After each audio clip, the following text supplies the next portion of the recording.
Mesdames, Messieurs, bonjour, merci de toujours nous faire confiance. Congo Market Télévision, nous sommes là pour vous servir, nous sommes là pour éclairer la lanterne du public par rapport aux questions politiques, aux questions culturelles, aux questions sociales. Aujourd'hui, je reçois pour la deuxième fois un compatriote, un artiste, un homme qui a su quand même développer beaucoup de connaissances diverses même pour l'intérêt du pays. C'est un jeune, mais comme disent les Quinois, Mutumuke Bongo Ebele, donc c'est un jeune, mais qui a beaucoup de talent, qui a développé beaucoup de talent. Vous allez le découvrir encore une fois dans ce magazine, au fond, le magazine du leader. J'ai donc le plaisir de recevoir pour vous Steve Bandoma. Bonjour. Bonjour, cher ami Denis Kani. C'est une deuxième fois que vous venez sur notre plateau. Un deuxième numéro du magazine Au fond, nous en sommes fiers. Merci. Et je vois de plus en plus de banderoles à travers la ville. C'est vous-même qui le faites, sont vos amis, sont vos fans. Ça vient d'où? Oui, c'est toute une équipe qui se focalise sur ça. L'équipe que je coordonne, donc puisque c'est à mon sujet. Et comme j'ai l'habitude de dire, le leadership, c'est pas moi, c'est nous. C'est un phénomène qui est communautaire. Très souvent, chez nous, on semble oublier ça. Quand on est chef, on se croit avoir tout le privilège du monde et en écrasant les autres. Mais non, moi, je crois à mon équipe et voilà le travail qui se fait, qui est rendu visible et palpable. Et lorsque vous passez, vous voyez une banderole comme ça, quand les gens vous parlent de ça, ça vous donne quel effet? Je donne encore plus de crédibilité à mon équipe, donc je reviens là-dessus parce que c'est pourquoi c'est ce qui nous manque au pays. Je sais qu'on passera par là, donc le chef a besoin de bons collaborateurs pour que le travail soit effectif. Il ne s'agit pas seulement de la course au pouvoir, de la politique des hautes toi de là pour que je m'y mette. Non, il faut s'être bien entouré et savoir choisir. Et c'est cela où maintenant on demande une bonne qualité de réflexe d'un chef, que c'est lui de savoir dénicher des valeurs. Merci. Nous allons y arriver. Oui. Nous allons donc parler de... Je voudrais aujourd'hui qu'on parle culture. Merci. Je voudrais vraiment qu'on parle culture aujourd'hui. C'est vrai, la politique, c'est elle qui guide l'ensemble de l'action du pays, mais j'aimerais qu'on parle culture aujourd'hui. Parce que vous êtes un culturel, à la base. Lorsque vous regardez le paysage congolais aujourd'hui, et plus particulièrement en ce qui concerne le divertissement, en ce qui concerne l'enrichissement des connaissances. Quand je parle de l'enrichissement des connaissances, je vois le présent, je vois d'hier et je vois de demain. Lorsque vous regardez ce paysage-là, vous vous dites que nous sommes à point, nous sommes en retard ou nous sommes en avance?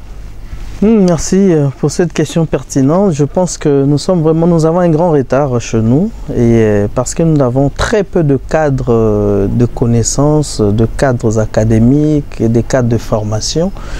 Et on a très peu. Il y a eu des statistiques à un moment qui circulaient dans les réseaux sociaux comme concernant la commune de Bandal en particulier, où on vous parle que rien que la commune de Bandal aurait 2000 entre guillemets Kuzu qu'on appelle chez nous à l'accoutumée et aucune université. Ça c'est très très délicat. Ça questionne. Donc rien que par des statistiques popularistes. Donc les cours, c'est des maisons de plaisir. Des maisons de plaisir. Donc 2000. Il y en a plus de 2000 à Bandal et aucune université. Ça pose problème. Donc, rien que si ce qui est vrai, la politique draine tout derrière, parce que c'est la politique qui décide. Alors, dans notre société, il faudrait que nous ayons des leaders consciencieux qui peuvent vraiment voir les futurs de manière réaliste. On arrive. Oui. Et vous évoquez le cas de la commune de Bandalungwa. une commune qui a été surnommée d'ailleurs à Kinshasa Paris. Les habitants disent souvent Bandal c'est Paris. C'est parce qu'ils se disent que c'est un quartier de plaisir, c'est un quartier d'ambiance. Lorsque les gens veulent l'ambiance, c'est là qu'ils vont. Mais j'aimerais plutôt qu'on parle, parce que lorsqu'on parle des lieux d'acquisition de connaissances, vous avez cité l'université. Mais moi, je vois aussi, par exemple, vous êtes un culturel, je vois par exemple les musées. Pourquoi pas? J'allais citer par là. Oui. Est-ce qu'aujourd'hui, lorsque vous faites votre constat, en ce qui concerne les musées, par exemple, moi je vois qu'on a 2 musées ici, il y a au Théâtre des Verdures et puis sur Triomphal, les musées qu'on venait de construire avec la coopération coréenne. La Séoul, voilà. Qui est un don à 100% de la Séoul. Alors, est-ce que vous pensez quand même que pour la ville de Kinshasa, c'est quand même suffisant ou on est loin, ou on n'en est pas encore là? Merci, cher ami Denis Kaninda. Je dirais à ce sujet que, à mon avis, parce que j'ai sillonné le monde, j'ai sillonné des grands musées du monde et j'expose dans ce musée. Et à mon avis, au Congo, on n'a jamais eu de musée. Jusqu'à ce que on nous amène. On a un musée à Mongaliema. C'est pas un musée. D'ailleurs, la raison pour laquelle, si c'était réellement un musée, le président actuel, Félix Tshisekedi, n'allait pas évacuer si vite quand même un édifice muséal quand même de son nom, de son envergure, si tel en était le cas. Donc, c'est parce que pour moi, à mon avis, c'est un KGB, ok, depuis Mobutu, depuis l'époque de Mobutu, quand il y a eu l'OIA, il fallait que Mobutu, voilà, avec Senghor au Sénégal, il y avait des avancées culturelles, des constructions de musées dignes de ce nom. Mobutu se sentait comme étant un chef digne de ce nom, comme on le connaissait. Il s'est senti humilié. Il fallait quand même organiser, par le concert de Senghor d'ailleurs, qu'il organise quand même ces KGB-là, qui est prétendu musée, pour qu'au moins il y ait une représentativité culturelle et voilà, de notre culture matérielle. Mais ce n'est pas un musée, c'est un KGB qui attendait la construction d'un vrai musée. Okay, donc c'est ce qui a été fait maintenant sur Triomphal. Ce sont de réserves encore qui sont là dans le KGB en attendant. Mais sur Triomphal, c'est encore délicat parce que moi j'ai un problème avec la politique de la main tendue. Au moins là, c'est un musée. C'est quand même un musée, mais qui n'a pas encore atteint réellement une vraie dimension d'un musée que le Congo attend, parce que le Congo a des cultures incommensurables, qui inspirent le monde entier, La Chine, la culture chinoise, émane de chez nous, de Bantou. On a beaucoup de valeurs similaires même, traditionnelles. Et puisque la Chine et le Congo. Pour ne citer que la Chine. Et puisque l'Afrique est le berceau de l'humanité, c'est pas moi qui l'ai dit, Si l'Afrique est réellement le berceau de l'humanité, c'est-à-dire toute culture émane de chez nous. Voilà la raison pour laquelle nous devons nous drainer les autres cultures derrière nous, mais en commençant par la construction de vrais cadres muséals. Nous, on est au seul musée que nous avons sur Triomphal, à écouter ce que vous dites quand même.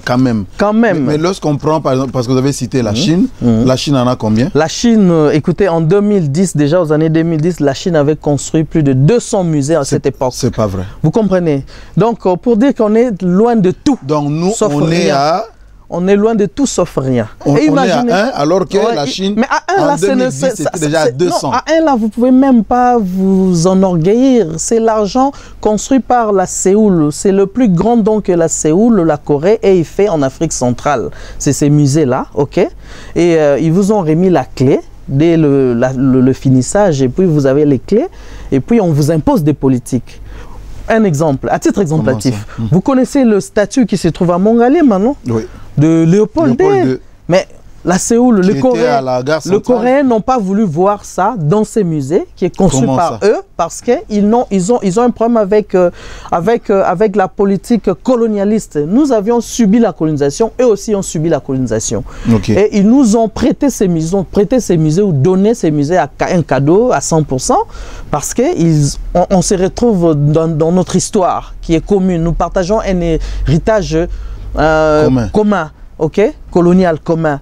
Alors c'est pourquoi ils se sont dit le Congo c'est un grand pays quand même au centre stratégique. C'est vrai, il y a quand même des ambitions aussi de venir aussi peut-être économiquement investir, ça on le sait, comment ça se passe, mais ils ont commencé par vous cajoler dans le sens du poil, en vous dotant ces musées, c'est vrai, c'est le plus grand œuvre coréen en Afrique centrale, mais il faut quitter la politique de la main tendue, cher ami Denit. Jusqu'à quand un si grand pays, digne de ses noms, la gâchette de Fanon devra s'exécuter? Il faut que le Congo frappe maintenant.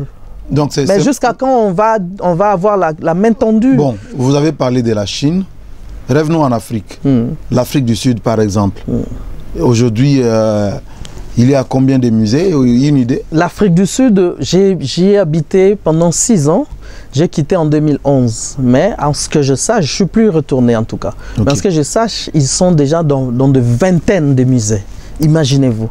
Et il n'y a pas que le musée culturel ou artistique où il faudrait héberger. Moi, j'ai eu l'occasion de visiter le musée de l'apartheid. Ah voilà, le musée de l'apartheid. C'est de la dimension. Mais en Afrique du Sud, vous avez des musées d'armée. Vous avez des musées navals. Donc c'est par thématique. C'est par thématique. Nous, quand on parle au musée, on s'arrête, tout est figé dans voilà, les bikeko, comme on le dit chez nous. Mais non, on doit quand même s'émanciper mentalement. Pourquoi on doit se limiter? Et le Congo qui aujourd'hui, nous contrôlons, nous avons un président qui est quand même en honneur sur toute l'Afrique. Mais il y a de quoi, c'est le moment maintenant là, où moi je le dis, que la gâchette de Fanon devra frapper, ok? Nous devons guider l'Afrique. Et maintenant, lorsque on considère cet état, on peut se dire que le problème, c'est au niveau de... enfin, je ne sais pas, le problème, il se situe à quel niveau? Le problème, il est quoi pour qu'on arrive finalement à concurrencer l'Afrique du Sud, le Kenya, l'Éthiopie? Oui, merci pour cette question, cher ami Kaninda Denit. Je crois que le problème ne se résume qu'en l'homme. Nous voulons un développement. Et le vrai développement, c'est l'investissement dans l'homme. Tel est le développement durable. Mais cet homme-là, pour s'y investir, il faut un brin de l'éducation. Mais le système même éducatif, en général, pour ne pas parler que de mon secteur qui est culturel, mais en général, c'est erroné. Nous bénéficions encore d'un système d'éducation belge, auquel dans ce système a bénéficié nos parents de leur temps. C'était propice de leur temps. Ça n'oriente pas l'homme. Là où on parle du baby boomer generation, de la génération après Deuxième Guerre mondiale, c'est la génération de nos parents. Et le principe était quoi? Être intelligent, c'est distinguer dans la foulée, bénéficier d'une bourse, aller apprendre ailleurs, étudier, revenir servir l'État. Vous comprenez? C'est là où moi j'ai horreur, j'ai un problème avec le j'ai l'honneur, écrire les CV. Nous devons emprunter les manières des autres. Autre temps, autre mœurs. Le don change. Aujourd'hui, les Nigériens nous dépassent de loin, les Rwandais, parce qu'ils cultivent l'entrepreneuriat. Nous avons un chantier vierge à tous azimuts. Il faut cultiver l'entrepreneuriat, apprendre à la jeunesse congolaise comment oublier la culture de j'ai l'honneur, écrire les CV qui pourrissent dans les tiroirs des entreprises. Mais donc, il faut développer ses propres affaires. Nos universités, nos instituts supérieurs forment l'homme à aller demander l'emploi. Aller demander l'emploi. Quémandeur d'emploi. Nous devons former les créateurs d'emploi. Moi, je fais l'Institut national des arts, j'ai fait l'animation culturelle et développement. Et je sais de quoi je parle. Et là-bas, on demande aussi l'emploi? Nous sommes des créateurs d'emploi. Nous avions été formés comme créateurs d'emploi. Moi, j'ai horaire, j'ai du mal à écrire les CV, au moins que ça soit vraiment à une hiérarchie supérieure, au moins, voilà, qui exige le CV. Mais je crée l'emploi, là j'ai une modeste fondation, je me bats avec et je sais où je vais. Et à part ça, voilà, je suis artiste de souche. Déjà, l'artiste en soi, c'est une entreprise. Donc, quand les autres attendent la rémunération, excusez-moi, médiocre encore à la congolité, mais sous d'autres cieux, les gens créent l'emploi. Vous pouvez commencer faiblement votre petite entreprise, votre PME. Des pays comme les États-Unis. C'est ça, c'est là où se développe la deuxième couche sociale qu'on a eue à l'époque des Dokolo, de tout ça, Sanou Dokolo, et voilà. Et le Bemba à l'époque, voyez-vous. C'est ça, c'est investir dans l'homme. Mais maintenant, investir dans quel homme? Même dans le secteur. Si nous allons maintenant là, la ville est paralysée. tout le monde n'attend plus que voilà le nouveau gouvernement qui est en train de tarder, on ne sait à jamais. Mais il se pourrait que le nouveau Premier ministre en a du pain sur la planche. Il en a de tous bords. Déjà, il y a réduction de postes ministériels et pendant que la liste ne fait que s'accroître. À quel sens c'est voué? Il faut dénicher les valeurs dans l'homme. Même le choix pour un chef, il faut qu'il soit entouré et investir dans l'homme. Mais cet homme-là qui est préparé pour un poste ou pour un domaine, un service particulier. Si je vous comprends bien, le problème de l'homme, c'est à la fois, c'est à percevoir doublement, et c'est lui qui choisit, et ceux qui sont choisis. Donc le problème se situe à ce niveau-là. Si. Il faut que l'homme qui choisit ait une vision. Il faut que le violon s'accorde, c'est ça. Donc, oui. Et aujourd'hui, on a, je l'espère bien que nous avons, je ne sais pas si vous avez la même perception, que nous avons un dirigeant, le président de la République ou le Premier ministre. Comment vous les trouvez? Est-ce des visionnaires? Est-ce ils vous donnent l'impression d'avoir une vision pour... développer par exemple ce secteur? Moi je crois fermement en Fachi, ok? Je crois fermement. D'ailleurs, j'ai été dans l'opposition depuis 20 ans maintenant, depuis qu'on était étudiant, et aujourd'hui je crois en Fachi, c'est le pouvoir en place. On donne la chance au nouveau président parce que c'est un visionnaire. Et on sait qu'il y a des noms qui sont voilà, effacés dans des listes parce que ça ne convainc pas, ok? Il faut aussi qu'il y ait la relève, ok? La jeunesse est préparée, ok? Moi, quand je vois le choix du Premier ministre qui faisait tellement polémique, et puis on verra un certain Samalou Konde, un jeune, ok? Presque de notre génération, qui apparaît. Mais il faut faire confiance à ces chefs-là, ok? Qui croient à la relève, qui croient à la jeunesse. Donc ça, c'est aussi un problème. Imaginez-vous dans nos entreprises publiques, pour ceux qui ont fait les jalonneurs, ils ont été dans les entreprises publiques pendant 45 ans, dans le même poste, fatigués. Mais il faut la relève. Ça bloque la machine institutionnelle, étatique. Vous comprenez-vous? Mais il faut la relève avec de nouvelles énergies parce qu'on sait qu'on ne comprend pas.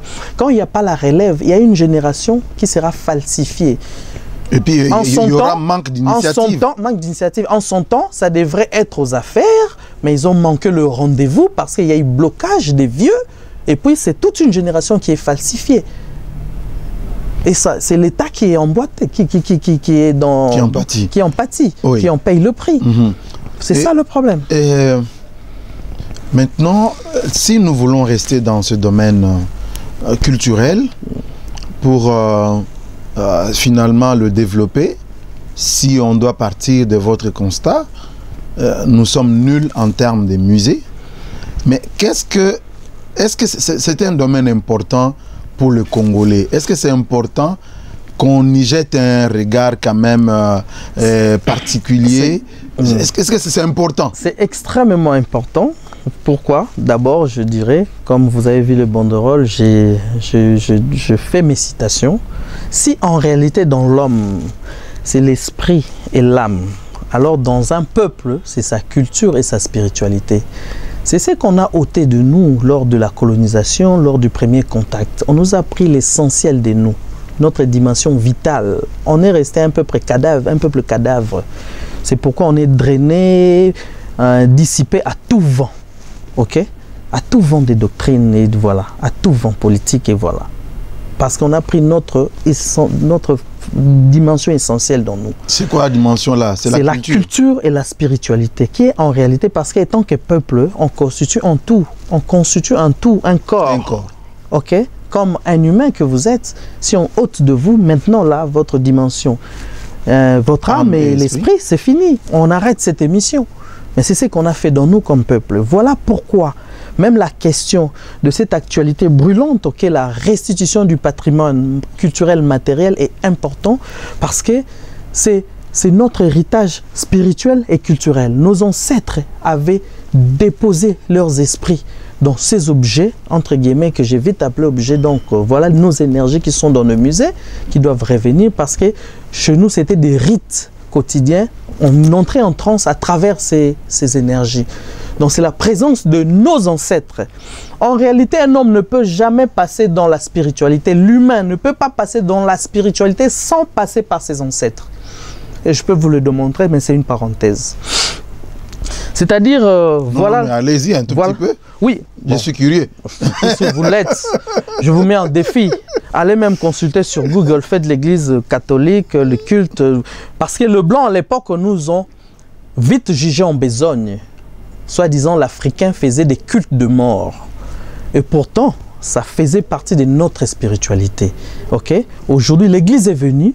Et on vous dit non, ça ce sont des objets maléfiques, ça porte malheur dans deux familles, il faut les ôter, il faut les brûler. Ils n'ont pas brûlé, ils les ont amenés dans leur musée, ça fait entrer des millions là-bas. Okay? Même cette question de la restitution, c'est là où moi je conseille au président Fathi, il faut en faire comme Mobutu le faisait, son cheval de bataille, mais aussi l'épée de Damoclès. Mobutu faisait accroupir le Belge par cette épée-là. Quand le Belge à l'époque voulait s'aventurer, il parlait restitution. Et ils s'accroupissent parce qu'ils savent l'importance de ces énergies-là qu'ils ont. C'est ce qui permet qu'ils nous contrôlent. Voilà, ça doit revenir. Et même maintenant, ça fait des millions, des décennies, ça fait des millions, remporter des millions dans leur gouvernement. Et ils viennent avec ces millions-là sous forme de prêts.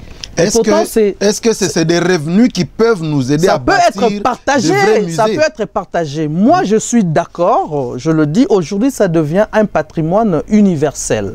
Après tout, le monde vient d'ici. Okay? Donc, pour ce patrimoine, tout commence ici. Donc, nous avons le même ancêtre commun. C'est patrimoine universel, mais ces millions-là, ça peut être négocié dans des accords bilatéraux entre États, le Nord et le Sud. Écoutez, vous avez tellement bénéficié de notre patrimoine culturel qui est en réalité notre moi intérieur, nos moi intérieurs. On l'accepte, vous l'avez quand même protégé. C'est là où j'ai apprécié le discours du président Fathi lors de l'inauguration de ce musée, un nouveau musée qui nous a été doté à 100% par la Séoul. Fathi a dit, écoutez, ça doit se faire, la restitution, mais de manière concertée, parce que les Belges nous ont aidés à conserver. Ça a été un langage diplomatique, ça c'était louable.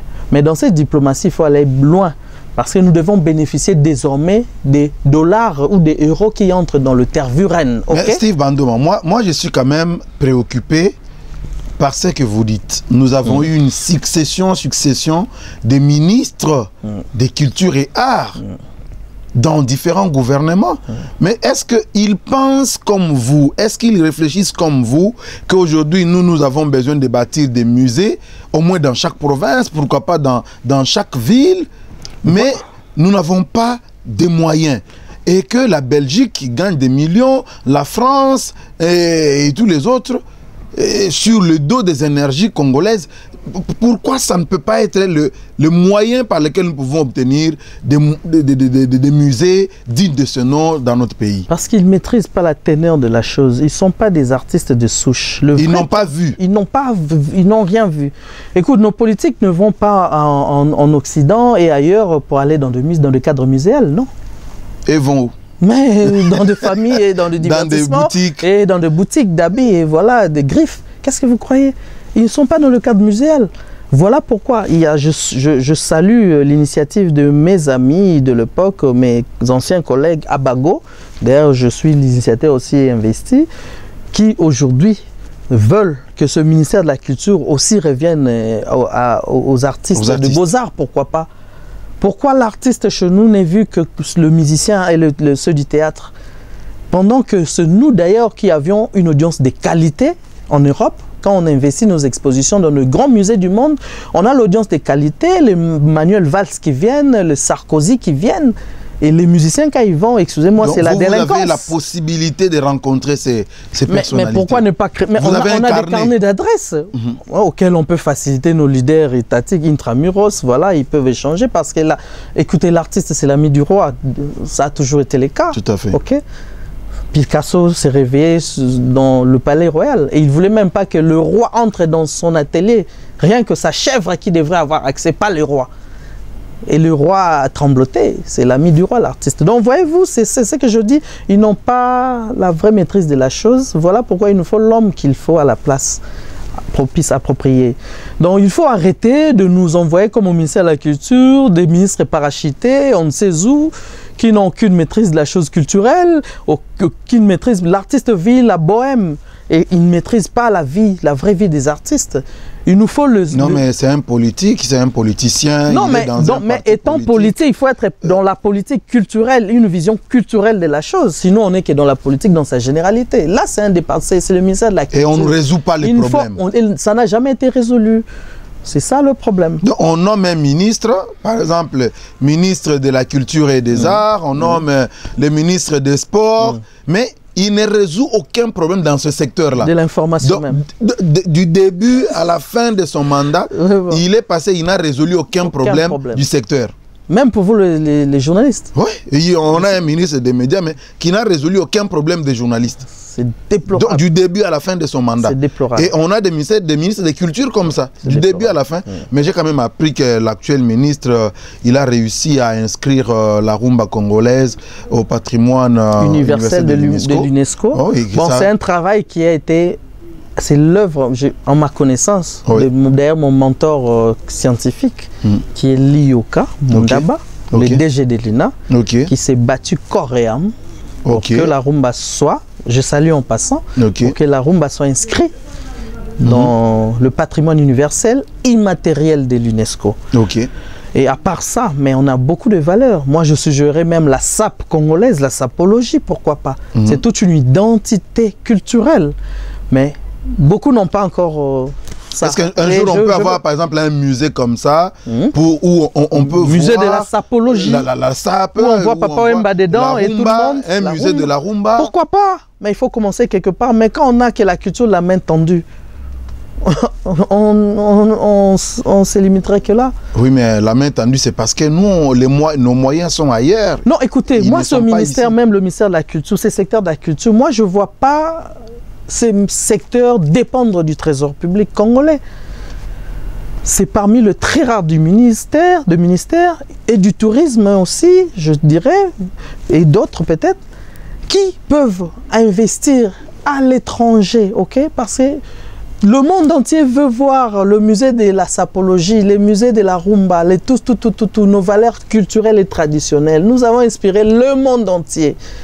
Mais ils peuvent venir, ils peuvent amener le million, mais il faut des initiatives. Il faut des gens qui ont voyagé dans ce cadre-là, muséal et intellectuel et culturel, qui ont des contacts, le carnet d'adresses, pour proposer aux investisseurs culturels de venir. Mais c'est facile. Mais quand vous avez un ministre qui n'a aucun carnet d'adresses culturelles à l'étranger, vous attendez à quoi? Il va se contenter que du miettes de trésor public, parce que nous n'avons même pas assez. Donc aujourd'hui, Steve Bandoma, par exemple, bon, ministre, je ne sais pas trop si c'est possible. C'est toujours possible. Hein. C'est toujours Merci possible. Pour la prophétie. C'est toujours possible. Et au-delà de ça, vous pouvez encore faire quoi, par exemple, pour ce pays? Je ne sais pas. Vous avez une fondation? Oui. J'ai eu l'honneur d'encadrer deux Africains, des artistes en Cape Town. Comme j'étais très mobile, je recevais des prix à l'étranger, en France, Suisse. Les Sud-Africains m'ont confié la tâche d'orienter les autres, la jeunesse sud-africaine qui était là-bas en Afrique du Sud. Donc des immigrés. Et j'ai compris, j'ai déniché des vraies problématiques. Bon, là-bas, c'était linguistique parce que pour ceux qui viennent de la francophonie, du pays francophone. Mais d'abord, le problème crucial, c'est l'éducation. Okay? Dans le secteur culturel, parlons spécifiquement, l'éducation culturelle et artistique, il n'y en a pas. Il y a un vide. Et le don change, le monde change vite. Vous ne direz pas que... Il faut d'abord changer. Vous ne direz pas que Fally est meilleur que Taboulay, loin s'en faut. Mais Fally fait la musique de l'heure. Et si un jeune faisait les Taboulay aujourd'hui, il risque d'être moins consommé. Ok? Autre temps, autre mœurs. L'art dépend du temps et de l'espace aussi, la culture. Ça s'innove. Donc il faut investir dans l'homme toujours. On revient dans le développement. Je trouve quand même assez fondamental ce que vous dites. Parce qu'aujourd'hui, lorsqu'on est en train de parler culture, le sport, on est c'est la débâcle aujourd'hui. On a vu Mazembe être éliminé. On ne comprend rien. Est-ce qu'il ne faut pas une école de foot? Ça c'est un questionnement. Mais dans votre domaine des arts, hein, des objets, mais vous n'aimez pas trop dire objets. Dans ce domaine-là, il y a quand même une école. Le problème se situe à quel niveau? C'est au niveau des enseignants? Ou c'est au niveau de l'enseignement, ou c'est au niveau de l'encadrement? Le système, l'enseignement. On a hérité d'un système belge qui n'a jamais innové. Okay? Le monde devient un village globalisant. C'est pourquoi vous verrez cette triste réalité où vous êtes licencié au Congo, vous allez sous d'autres, c'est même que dans nos pays africains et nos voisins, vous présentez le diplôme de licence, on vous rétrograde. On vous rétrograde en un simple gradué pour que vous commencez. Et qu'en est-il de toutes ces années perdues en licence, en deuxième cycle? Parce que vos diplômes ne représentent presque rien. Presque rien. Ailleurs, c'est triste. Donc le monde est un village globalisant. Est-ce que c'est ça qui justifie que le chef de l'État il recourt souvent aux amis de la diaspora? Bon, pourquoi pas? Vous pouvez me laisser vraiment pas développer ça? Ça, c'est une belle question. Et je proposais aussi dans une rubrique qui passe dans les réseaux sociaux et que le chef de l'État, bien qu'il y ait le dossier de la Covid sur table à l'OIA, il y a le dossier de la zone de libre-échange et consorts, des priorités, mais il faut qu'il l'accentue. Avant son départ, une année c'est peu, ça ne lui reste qu'un petit temps. Il faut qu'il fasse quelque chose sur la question de la gestion du patrimoine culturel matériel et sur la question du droit coutumier. Parce que nous avons même nos fils de déportés de l'époque. Okay? Ceux qui ont quitté l'Afrique avant même les frontières artificielles, 1885, le mur de Berlin. Ils ont quitté l'Afrique, mais l'Afrique n'avait pas encore de frontières sur l'internet. On n'était pas encore Congo, Brazza, Gabon, Afrique du Sud. Eux, ils ont quitté, l'Afrique était en tout. Maintenant, de leur retour, parce qu'ils réclament le retour aussi. Et c'est une question importante, une actualité brûlante, une question très importante pour vraiment prendre le taureau à bras le corps, comme je le dis, le président Fachi, parce qu'il s'agit de human resources, les ressources humaines. C'est ceux de Jamaïque, du Caraïbe, ce sont les Africains qui veulent aussi. Certains, moi j'ai reçu un chez moi et je sais de quoi je parle. Il a habité chez moi pendant un bon bout de temps. Donc il ne connaît pas ses racines en Afrique. Ses racines, il est venu dans ses aventures, il a initié la porte du retour. Parce qu'à Gorée, il y a la porte du non-retour. Okay. Lui, il a initié la porte du grand retour avec Wadé et il a habité chez moi. Sekou Maga, en personne de Sekou. Aujourd'hui, il est au Bas-Congo, ok? Dans les terres, à Kassangoulou. Non, mais nous voulons bien le voir. Oui, je l'amène, je l'invite. Vraiment, il faut qu'on le voie. Il a été sur Télé 5, dans d'autres chaînes d'ici, pour ne pas citer les noms. Vous comprenez? Donc, la question du droit coutumier. Ils vont revenir ici étant Congolais, Gabonais. Quand ils ont quitté, il n'y avait pas de Congo, Gabon, tout consort. Ça, c'est un. De deux, la diaspora dont vous citez. Mais ça fait partie aussi des human resources. Pourquoi? Ils ont appris, et ceux des déportés, et ceux de la diaspora, ils ont appris les nouvelles technologies, des sciences des autres, de nouvelles connaissances. Mais ça fait partie de nos valeurs à récupérer. Ok? Ils ont appris la manière... comme Kadhafi faisait. Voilà. Mais pourquoi on veut voir la diaspora autrement? Parce que la Libye de Kadhafi, c'était des gens qui l'envoyaient apprendre la technologie et tout le reste et qui revenaient pour nous, c'est un acquis. La Libye. C'est un acquis, merci même la Kadhafi pour la Libye. Pour nous, c'est un acquis. Vous voyez, en Afrique du Sud, même les Tabou Meke, vous voyez les Zouma, mais ils venaient de la diaspora. Ce sont eux qui sont revenus pour combattre la fin de l'apartheid. Et s'ils n'étaient pas là-bas, s'ils n'avaient pas appris, ils étaient toujours dans la bouillabaisse d'apartheid sud-africaine. Est-ce que vous savez que ces pays-là seraient le plus dernier au monde? Mais parce qu'il devrait y avoir la fin de l'apartheid, il devrait y avoir des évolués qui sont rentrés avec d'autres connaissances. C'est ça le problème. Donc aujourd'hui, il faut dire qu'il y a nécessité de revoir notre système éducatif pour nous adapter à l'évolution technologique, aux standards internationaux et tout. Mais au niveau de l'encadrement, vous par exemple qui êtes revenu avec des connaissances d'ailleurs, vous personnellement, est-ce que vous faites quelque chose pour l'encadrement, par exemple des jeunes artistes ou de vos compatriotes artistes qui sont restés au pays, qui n'ont pas vu ce que vous avez vu? Pour votre connaissance, cher Dinit Kaninda, à mon retour en 2011, j'ai initié un projet modeste Quad 9. Et les artistes, il y avait l'Institut français qui m'accordait l'espace pour des formations, des échanges. Là, on parle modestement des échanges parce qu'on n'apprend pas, mais moi, je peux apprendre de vous, vous apprenez de moi. Il faut vraiment rester dans la modestie. Et ce projet Quoi de Neuf, ça fait toujours polémique. Et voilà, bon, il y a beaucoup de regrets parce que ça n'a pas perduré. C'est un projet culturel qui n'est pas censé aller à long terme, mais ça a fait ses impacts, ça a créé d'impact parce que beaucoup de jeunes aujourd'hui font l'Europe et les familles se retrouvent à cause de ce projet, de ma petite connaissance. Ça consistait en quoi? Vous faisiez quoi? De formation, je donnais la multimédiation de l'art contemporain. Une formation sur la multimédiation de l'art contemporain. C'est-à-dire quoi? C'est-à-dire comment même avoir la connaissance comment écrire son CV, comment même, donc... De nouvelles technologies. De nouvelles technologies. Bon, l'art, comment l'art, ça se passe actuellement dans le monde parce que les donnes changent, comme la musique a changé aujourd'hui. Alors nous étions en retard, les jeunes ressortissants du Beaux-Arts ont beaucoup apprécié, ils se sont adaptés. Et aujourd'hui, ils sont en Europe, ils exposent aussi. Donc, j'ai quand même fait quelque chose. Après ça, il y a eu même UDAC, un autre projet. Et voilà. Donc, après, maintenant, UDAC a consisté en quoi? UDAC, c'est Union pour le développement UDAC, des artistes et citoyens. Des artistes et citoyens. Donc, il y avait des échanges entre artistes. Vous faisiez venir des artistes d'ailleurs? Bon, pour UDAC, c'était plus vraiment intramuros, mais il y a eu des échanges entre artistes. C'était le climat en fait des échanges, avec notre petite connaissance. Il y a eu des ateliers, beaucoup de choses. Mais là, maintenant, je chute à la fondation, d'où la fondation Steve Bandoma. Et parce que pour moi, c'est simple aussi, que gérer Congolais à Passy.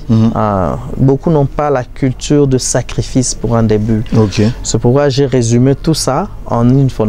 Là, au moins, vous pouvez être 5, 6 dans la boîte, ou plutôt 7 normalement, selon la loi, 7 ou 8, mais vous fonctionnez. Donc, je travaille sur 2 projets. Même dans la fondation, c'est après l'INA. J'ai fait l'animation culturelle et développement. Et là, j'ai initié une fondation à Mingadi, parce que j'ai des terres là-bas. J'ai 3 hectares où il y a des projets de pisciculture. On a un département de l'agriculture, pêche et élevage qui est débutant, modeste. On a un département de l'art, on a un département d'air. Dans le département de l'art, on a fait le film de Freddy Timba que vous verrez dans beaucoup d'universités. Même ici, là où on est, ça sera projeté peut-être. C'est nous qui avions coordonné le projet. De Freddy Timba, un grand artiste qui est méconnu ici, mais on expose avec lui aussi. C'est un collègue, je salue en passant, un grand frère. Là, c'est l'art. Et on a un département de football, on déniche des valeurs, de talents dans le milieu rural, pour les orienter. Dans le milieu Mingadi là-bas, rural, pour les orienter. Et après ça, on a l'eau potable qui jaillit dans de pierres chez nous. Et la communauté n'a pas d'eau. Là où il y a le cimetière de Kimbuta là-bas, de Mingadi. Et on veut monter l'eau pour servir la communauté.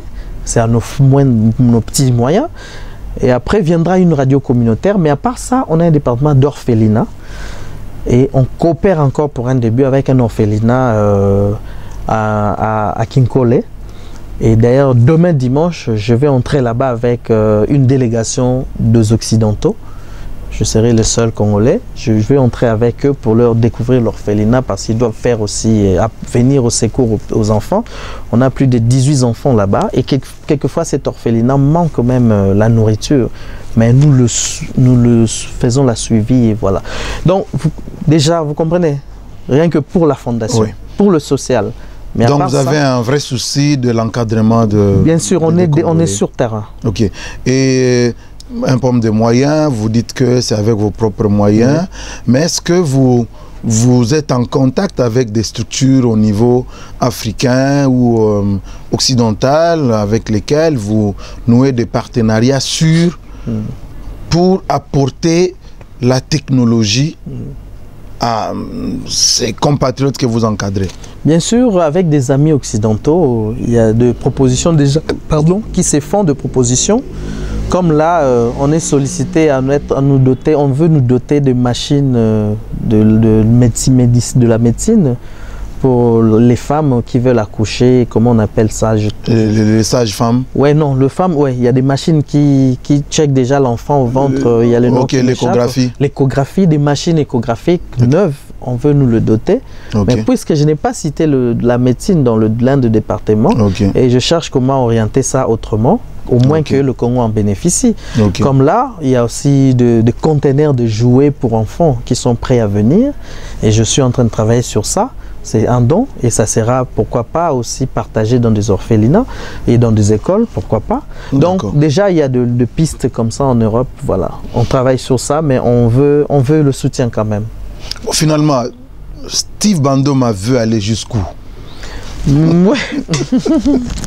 Nous ciblons la Lune, cher Dienit Kaninda. Et si jamais si on ratait la Lune, on pourrait peut-être tomber sur l'étoile. C'est très intéressant. Mais aujourd'hui, c'est vrai, le Congolais, il est ce qu'il est. Parfois, il comprend les enjeux. Parfois, il ne comprend pas. Mais vous êtes appelé à l'encadrer.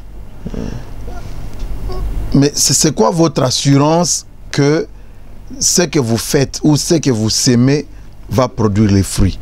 Votre assurance part de quoi? Quelle est la conviction qui vous anime? Mais c'est un peu comme la conviction qui a animé tes parents, cher Dienit Kaninda. Jadis, tu étais petit, tu es venu à peine dans ce monde. Ils ont cru en toi, leur fils protégé. Il fallait le doter d'une certaine éducation de qualité, des valeurs morales, pour qu'il devienne aujourd'hui ce que je vois devant moi. C'est pourquoi je dis, il n'y a pas de mauvaises troupes, il n'y a que de mauvais chefs. Vous savez, même avec ce qui se passe à la 10e rue, excusez-moi, j'ai une casquette politique, vous le savez, la force du progrès. Mais ces jeunes, ils se sont battus pour les avancées démocratiques de ce pays. Mais aujourd'hui, ils réclament leur portion, leur dividende. Et c'est légitime.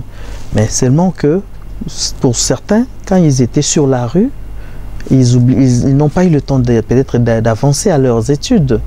Mais il faut quand même une part proportionnelle. Donc il ne faut pas les abandonner. Il ne faut pas les abandonner. Il faut le récupérer. C'est la capacité humaine. Il faut créer des cadres, de conditions pour le récupérer. Comme on en a fait avec d'ailleurs le Kuluna encore, qui sont des antivaleurs. Eux, ils ne sont pas des antivaleurs. Et ils ont été là pour si aujourd'hui. Écoutez, ce n'est pas nous, le jeune de ma campagne là-bas, qui descendront sur la rue et voilà. Tout à fait. Mais il y en a ceux qui ont payé même le prix, les Rosimou qui ont payé le prix. Ce sont les artisans du changement qui est en train de il faut le récupérer, il faut qu'ils se retrouvent. Et moi, je suis avec eux, je partage avec eux et je comprends leur peine. Vous comprenez? Donc, c'est pourquoi il n'y a pas de mauvaises troupes. Il faut par exemple quoi pour eux? Qu'est-ce qu'il faut mettre en place? Quel genre de cadre il faut mettre en place? Il faut le récupérer dans des cadres de genre de formation. Des ateliers. Des ateliers à court terme. Là, d'ailleurs, ça fait partie de ma grande vision. Une fois Mais nous avons INPP ici. Mais qui doit engager le projet? Puisqu'ils sont d'où? Ils sont de l'UDPS, ok? Mais c'est l'UDPS qui doit initier, ok? Ce n'est pas l'autre partie adverse qui viendra faire ça pour vous. Mais il faut l'initier. Ce genre de projet. Vous avez des idées sur ça? Bien sûr. Mais pourquoi vous ne rencontrez pas le secrétaire général Augustin Kabouya, Jean-Marc Abound, pour partager avec eux? Pourquoi pas? Je n'exclus pas cette hypothèse, cette idée, je ne l'exclus pas. Et bon, je devais voir aussi le CG à un moment, mais bon, j'étais dans beaucoup de choses aussi. Et avec cette période de Covid, on est pêle-mêle. Mais c'est une idée, on est à la télé aussi pour ça. Je sais que ma voix sera entendue. Mais bientôt là, je vais vraiment le voir parce que je reste avec ces jeunes et je partage avec eux. Je comprends le souci fondamental et c'est légitime. Il faut les récupérer. Donc il y a des jeunes qui peuvent être encadrés dans l'art. Si on ne le récupère pas, ça deviendra encore un danger contre ce pouvoir.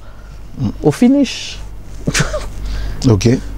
Comment ça? Voilà pourquoi. Mais comment? Mais vous suivez les réseaux sociaux. Vous suivez les commentaires, vous suivez les arguments. Ok? Et il faut le récupérer, c'est le moment de le faire. Tout le monde doit... Écoutez, je vais citer quand même un nom, je n'aime pas trop citer, de Vital Kamerhe. C'est le président Vital Kamerhe qui m'a reçu une fois dans son bureau. Et Vital Kamerhe, j'ai lu son livre, il dit quelque chose de très important.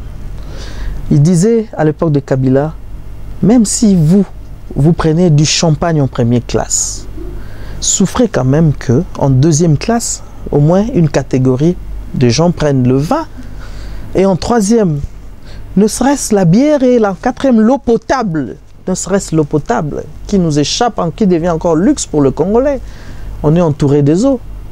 Qu'est-ce qui nous manque? L'industrialisation. Voilà pourquoi il faut récupérer les connaissances qui sont en fuite. Nous avons le fuite des cerveaux.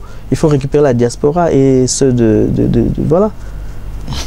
Il faut l'industrialisation. Steve Bandoma, nous sommes pratiquement à la fin de cette émission. J'ai suivi dans les réseaux sociaux. Vous avez été primé. Vous avez reçu un prix. Et est-ce que au Congo, il faut quelque part encourager cette manière de faire, des prix, on donne des prix aux gens. Bon, parlons d'abord de vous. Quand vous avez reçu le prix, c'était d'abord quel prix? Bon, c'est le prix de Maxi Agency. Bon, on est toujours tellement excité, surexcité même, quand on reçoit un prix Intramuros parce qu'on en a reçu ailleurs. Mais le Congolais n'était pas, on ne vous connaissait pas ici. Mais quand ça se passe ici, un prix national, et on se contente de ça, ça fait une grande fierté. Donc Maxi Agency, avec le docteur Berry, je salue en passant, il fait un travail très important qui mérite de soutien. Votre prix. Qui mérite de soutien, oui. Bon, c'est pas le premier prix en tout cas avec eux, mais ils m'ont encore reconnu encore cette fois-là, comme voilà, ambassadeur du développement. Et dans le secteur art contemporain, parce qu'on bat quand même un travail de titan. Et aujourd'hui, nous sommes devenus référentiels. Il y a beaucoup de jeunes qui vous appellent même à minuit, des jeunes artistes qui veulent avoir de la connaissance, qui veulent avoir de critiques. Il faut passer dans leurs ateliers, quelquefois à Kinkole. Vous payez votre frais, vos frais, vous allez visiter et orienter. Donc, c'est un sacerdoce. On fait ce travail-là. Voilà pourquoi quand on vous honore intramuros, c'est toujours vraiment très excitant. D'accord. Mais est-ce que c'est une culture qu'il faut développer chez nous, de primer les gens? La méritocratie. Ok. Est-ce qu'il le faut? Il le faut bien? Oui, il le faut, mais pas dans la corruption en tout cas. Ok. Il le faut dans la méritocratie. Parce que ça incite la jeunesse qui vient après à faire mieux pour les vraies avancées du développement. Votre dernier message, nous sommes à la fin de ce magazine. Oui, et mon dernier mot serait plutôt par rapport à cette actualité brûlante que l'attente de tout le monde sur la sortie du nouveau gouvernement, la publication. Mais je dirais au Premier ministre, M. Sam Lukonde, d'ailleurs d'abord mes condoléances, il venait d'être approuvé, j'étais au deuil. Et vraiment qu'il mette, comme on le reconnaît dans ça, le sérieux toujours, ok, qui ne se laisse pas influencer par quelconque je ne sais pas quoi, tendance, parce que comme lui on l'a choisi, comme une aiguille dans une botte de foin, c'est le travail. S'il faudrait que ça ne soit pas publié cette semaine comme telle est l'attente de tous, s'il faudrait encore que ça prenne un mois pour dénicher de vraies valeurs, il faudrait qu'il le fasse. Et chercher les aiguilles dans la botte de foin. C'est tout ce que je pourrais dire. Merci beaucoup, chers amis, internautes et téléspectateurs de 10e Rue TV. Merci pour votre attention particulière. Je recevais pour vous Steve Bandoma, un artiste. Il est aussi politique en même temps. Merci à Olive Mayoko, merci à Jude Kadima. Merci à Benny qui va monter ces images pour vous. Merci à la coordination assurée par Ali Raphaël Kengele. Merci et je vous retrouve très bientôt dans un autre numéro de Au fond, le magazine du leader. Ciao.